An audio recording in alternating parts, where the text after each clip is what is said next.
बागलाण तालुक्यातील ताहराबाद येथून जाणाऱ्या विंचूर प्रकाशा राज्यमार्गावरील मोसम नदीवरील पुलाची मोठ्या प्रमाणात दुरावस्था झाली असून पुलावर ठिकठिकाणी मोठे खड्डे पडले आहेत। त्यामुळे वाहनधारकांना जीव धोक्यात घालून प्रवास करावा लागत असून आतापर्यंत अनेक लहान मोठे अपघात घडून नागरिक जखमी झाले आहेत।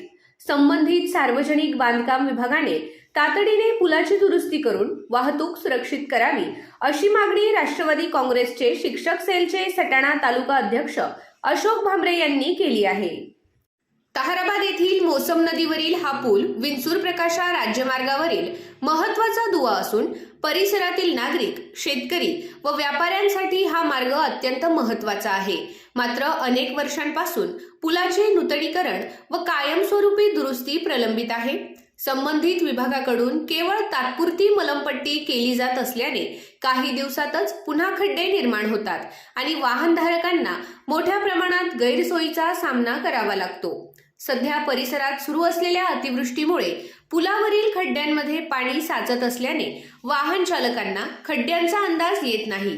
परिणामी दुचाकींसह चारचाकी वाहनांचे अपघात वाढले असून अनेक नागरिक जखमी झाले आहेत।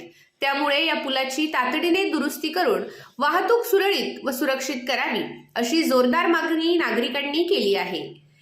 या मागणीला राष्ट्रवादी काँग्रेसचे शिक्षक सेलचे तालुका अध्यक्ष अशोक भामरे यांच्यासह ताहराबाद येथील सोसायटीचे सभापती के.पी. जाधव, विकास कांक्रिया, रोहिदास जाधव, निलेश कांक्रिया, दीपक कांक्रिया, मिलिंद चित्ते, नाना आप्पा साळवे, संजय नेरकर, गणेश मोरे, नारायण चौधरी, निवृत्ती सोनवणे, अमोल जाधव, अविनाश खन्ना, अजित चव्हाण तसेच दसवेल, कातरवेल, मांगीतुंगी, पिंपळकोठे आणि भिलवाड परिसरातील नागरिकांनी पाठिंबा दिला आहे।